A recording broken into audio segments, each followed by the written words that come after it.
Weedle, second by Urban. Is there any discussion? Hearing none, all in favor? Aye. Opposed? All right, and that passes. We do not have any public comments this evening. And no unfinished business. We'll move into new business, reports and presentation. Our county administrator's monthly report with our administrator, Megan Cat. All right, thank you. So the email I sent out recently, updating you all, just let everybody know that our Highway Commissioner, Jason Skolecki, did resign on February 6th. I am happy to report we do have an interim plan in place at this point. So we've named an interim Highway Commissioner, Dean Anderson, who is actually here tonight. Dean is a highway department. He's worked for the highway department since 2023. So he's been here for a little over a year and a half. He's got many, many years of previous management experience. So working with Dean, we also will have 2 outside consultants. We're going to continue to contract with Dave Sturts on about an 8 to 12 hour a week basis. Dave is going to handle the state paperwork, bidding, setting up, working with our local municipalities to set up work and bidding for them, and getting summer work lined up for us as well. So Dave has already been working with us since end of November during our last interim period. And he's going to increase his workload a little bit at this time. In addition to Dave, we are also going to be working with Bill Kern. Bill is a retired highway commissioner, so he has sat in this seat before for many, many years. He retired as the Jefferson County Highway Commissioner. He's got over 31 years experience in the public works field. So he comes with a lot of knowledge and expertise in the field. He's going to be handling operational consulting, taking a look at large scale planning and equipment management and purchasing. So Bill and Dave are going to work very closely with Dean at the highway department through this interim period. We will get the highway commissioner job posted within the next day or so. And our intent is to have our consultants on board potentially for a period of about 6 months, depending on how long the hiring takes. We'd like to have them on board so that we have them in place to help with our new commissioner and training through that process to make sure we have a strong onboarding process for that new person. Let's see. Last week we held our annual employee wellness fair. We had 77 employees attending that, which is up a little bit from last year, which is really great. We had 12 vendors here. We held it out in the atrium with focus on mental health, physical health, exercise, nutrition, and such.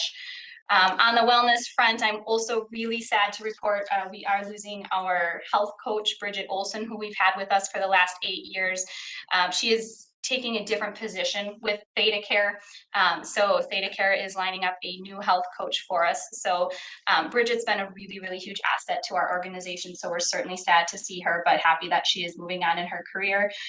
So we have they have already hired a new health coach, and her name is Angie. She'll be doing some training, but she'll be on board here probably sometime in March. On the communication front with staff, we're continuing to hold our monthly town hall meetings. Town halls are the 4th Tuesday of the month. It's just a time for us to connect with staff. We usually have about 50 or 60 staff members attend those. I give just kind of a general update on happenings going on, and we've been doing a tech talk lately as a spotlight for the month. This past month, our HR manager, Deb Zinker, launched a employee hub.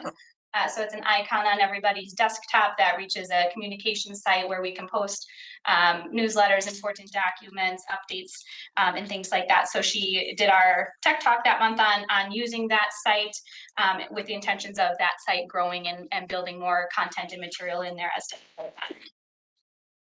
In May, we will be hosting a grant writing workshop. We're using ARPA funds for that. We're working with Becky Murdoch from the Center for Innovative Change.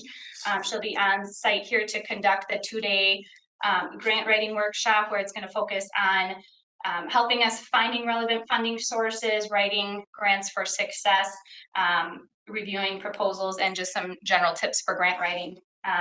We've had a lot of good internal interest. We can only have up to about 25 participants, but if we have some spots open, I'd like to open it up to our municipal partners as well, in case there's any of those folks that would benefit from that same training. We've also been hosting leadership think tanks monthly. Our first one was in January. We had about 12 department heads attend. This last Friday, we had 18, so it was a good turnout. This topic was on delivering difficult feedback and having some tough conversations. So again, we were able to have some good conversation amongst county leadership. Next month's topic we have is on trust as a foundation for modern leadership. So if at any point any county board members are interested in joining for one of those, just reach out to me and I'll get you the info on that. On the financial front, our finance director, Sarah Lucchini, recently worked with our indirect cost auditor. He did a proposal to review how we're allocating our IT and our maintenance charges, just to make sure that things are being allocated properly. There are certain departments that are able to recoup funding and things, so just looking at that to make sure that's all being billed out properly. And we are also going to be working with our auditor CLA to do a review of our financial structure and processes. So we have our first meeting with them next week. They'll be meeting with financial staff members throughout the whole county to identify any potential efficiencies and process improvements that we can gain in our financial processes and structure. Our departmental strategic planning efforts continue. Tim is here tonight, and I think he'll touch base later in the agenda on the updated mission, vision, and values. That was based on survey feedback, so that'll be discussed tonight. The SWOT analysis that were out for the strengths, weaknesses, opportunities, and threats surveys, that survey closed last night, I believe. We have almost 400 responses countywide, which is a really great feedback on that. And then the administration team is going to start sometime in early March. Once we get that data into a usable format, we'll use the data from the SWOT analysis, start looking at that to do some data and root cause analysis that'll be used for developing goals later on. A couple meetings attended recently. I did go to the Waushara County Towns Association meeting end of January. It's a good opportunity to connect with a lot of our municipal or town partners. I met recently with Mark Vandecastle from the Waushara Tourism Resource Commission, and I'm also going to attend. They have a meeting this Thursday in Wild Rose. They're going to have a proposal from Discover Wisconsin to do another piece on Waushara County with them. They did a full episode, I believe, in 2019, and so they're looking at doing something again with that. So I will attend that meeting Thursday.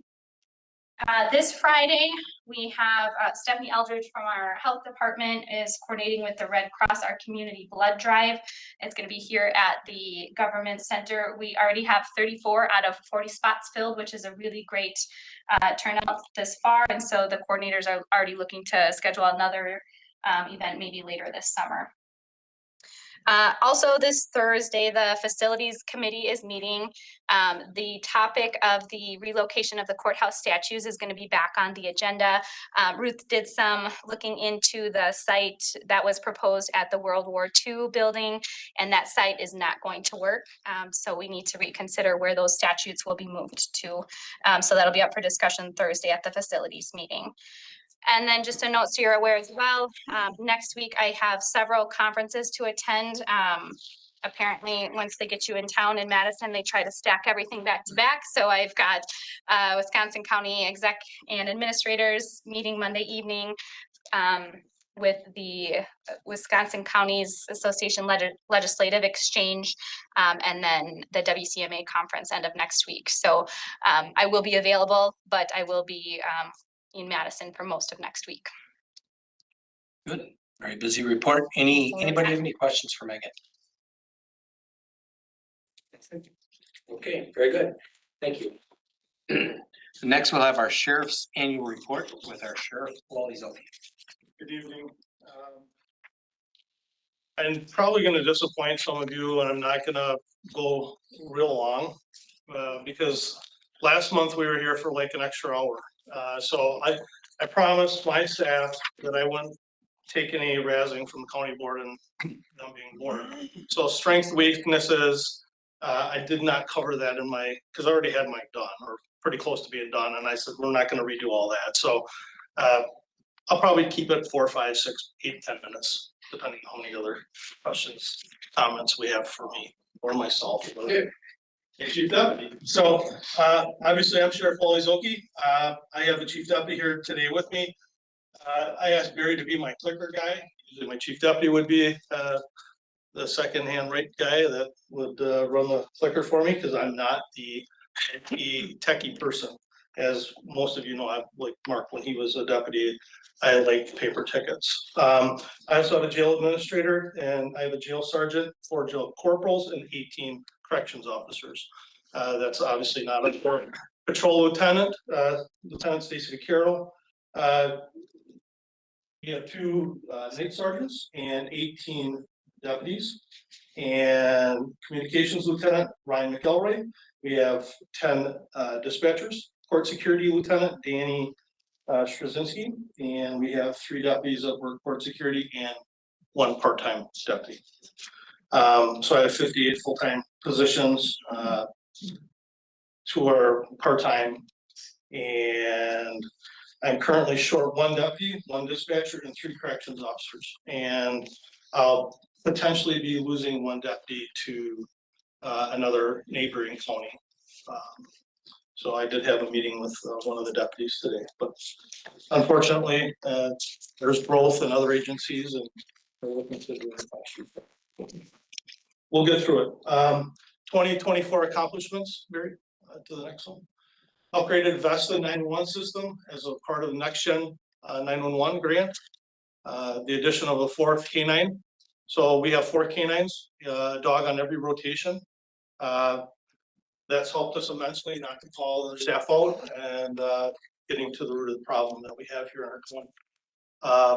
We moved court security to the new government center. I think this is an amazing building. It's very nice.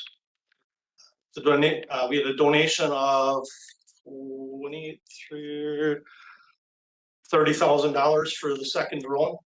I won't mention the name of the donor because they didn't want their name to be mentioned, but those donations that come into our county are great for our organization. The drones, the canine program, things like that, those are all donated equipment.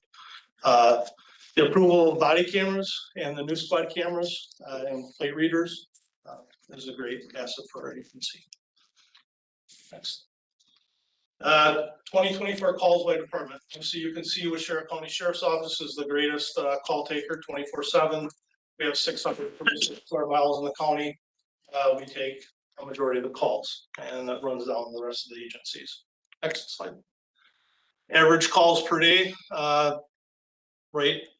Kind of stack cool for the average calls per day, and there's an average law calls per day, which is pretty much the same as the year past. Next. Average call received per day, and that's all the numbers that are added up together. Obviously, we can do the math on that. 911 calls for 2024 was 23, down a little bit. You can see the climb through COVID, and then back a big spike in 23, and then kind of blow off to 23. 911 calls per day. Civil process paper served, it takes a lot of our time. We don't charge the DA's office for a lot of those paper serves. We serve 752 sets of papers, equated $18,075 revenue. Next slide. In 2024, we booked all inmates. In 2024, we're 1,006, 832 males and 174 females. Next slide. A little increase in felonies, to say the least. 348 felonies and 922 misdemeanor cases through 2024.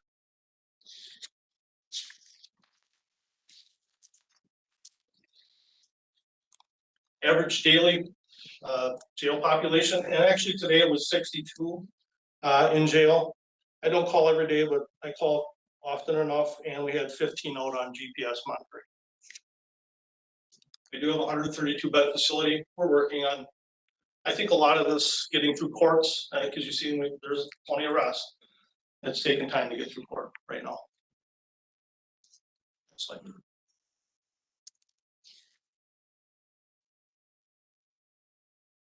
this is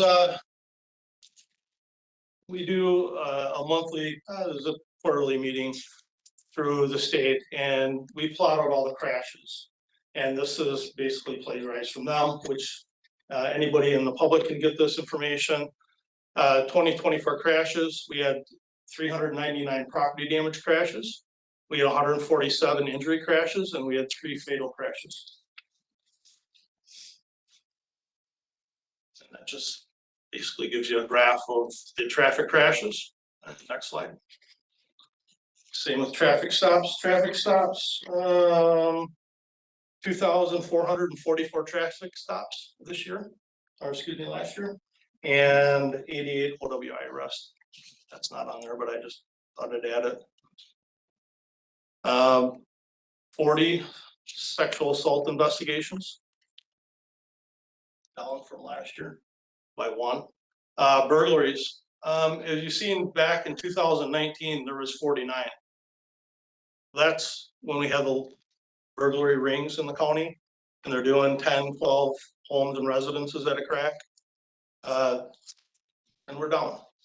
I like to see those numbers down. Property crashes or property crimes are one of our biggest problems. Domestic abuse complaints through 2024 is 81. A little bit of an increase from the year. And disorderly conduct complaints, they're down. I like to keep driving that number down. We're down to 152 arrests. Digital media investigations, we did 40 cell phone tablet extractions. So that's where we're doing the extractions from a phone for somebody we've taken for an investigation. Records request, those record requests come into our front desk. Either myself, Ruth gets them sometimes. 1,514. It's a lot. Any questions? Did I keep it under the couple minutes? Perfect. Hey, you said that in there, did you say felonies were almost double? What's that? I think it's about 100 now. It was like 250. Yeah, it's 100 something. Okay, what? You know, is there any, can you put your finger on what's going Drug on? arrest, Just more, a lot of drug arrests. okay. Felony bail junkies.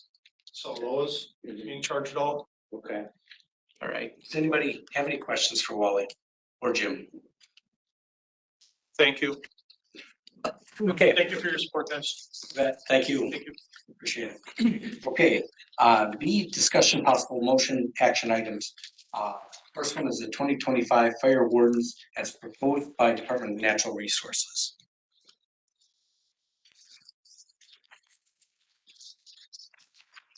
Is there a motion for these? I'll make a motion. Okay.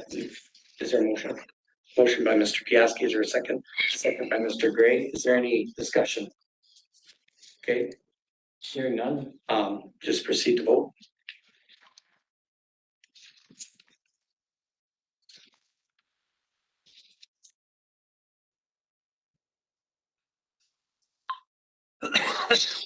And it passes, the wardens pass. The second thing will be our revised Waushara County mission, vision, and values. Tim, did you want to speak on those at all? Just kind of update everybody on what we did there. Yeah, so for those that I don't remember if I shared this at the last quarterly update, but from the strategic planning committee, we were looking at the mission, vision, values, and had a conversation a couple of meetings back about the need possibly for some input from department heads, from the public on those mission, vision, and values that were set about a year ago now. I guess it was February of last year.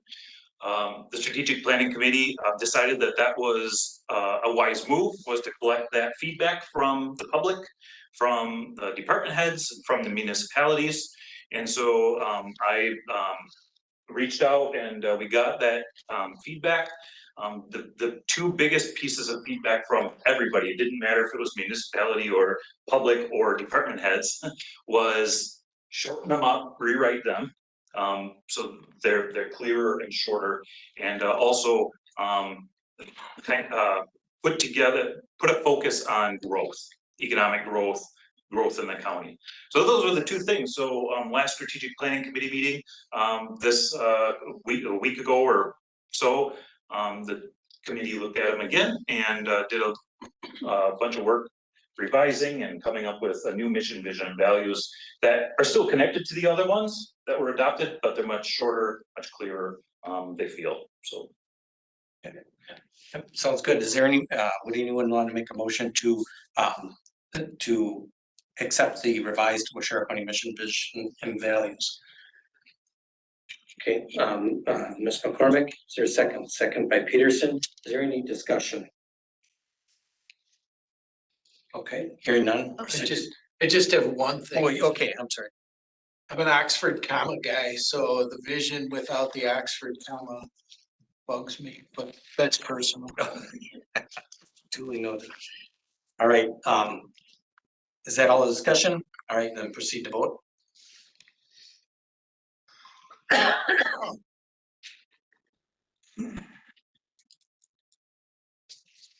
And they passed, very good. Thank you, Tim, for your hard work and expertise on this too, so. All right, next we'll go into the consideration, possible action on the following resolutions and ordinance. Resolution number 04-02-25, a resolution pursuant to Wisconsin statute section 59.10 3C3 to modify County Board Supervisor District 8, City of Wautoma Ward 3 to include newly annexed property. Is there a motion to accept this? Motion by Kirschner, is there a second? Second by Mr. Gray. Is there any discussion on this? I vote on this or not? Yes, you can. Okay, is there any discussion? Any clarification? Okay, hearing none, we'll proceed to vote.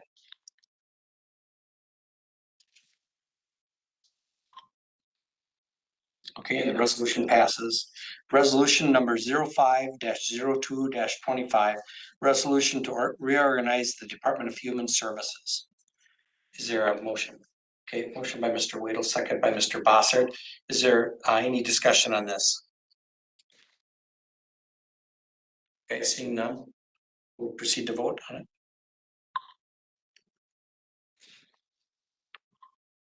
Okay, the resolution passes. Resolution number 06-02-25, a resolution urging Governor Evers and the Wisconsin Legislature to support the county courts. Is there a motion for this resolution? Okay, motion by Mr. Gray, second by Mr. Johnson. Is there any discussion? Okay, seeing none, we'll go ahead and vote.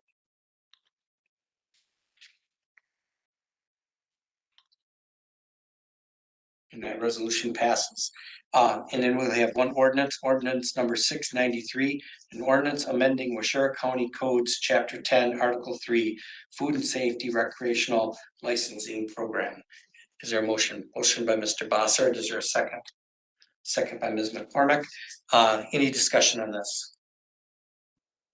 Okay, seeing none, we'll go ahead and vote.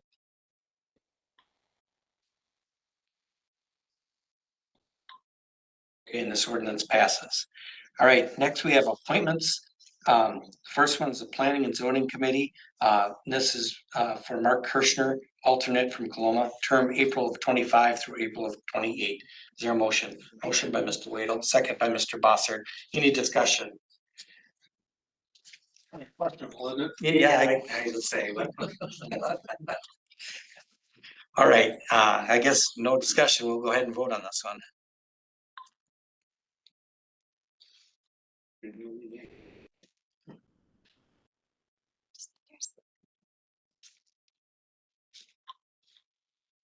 All right, very good. And that appointment passes.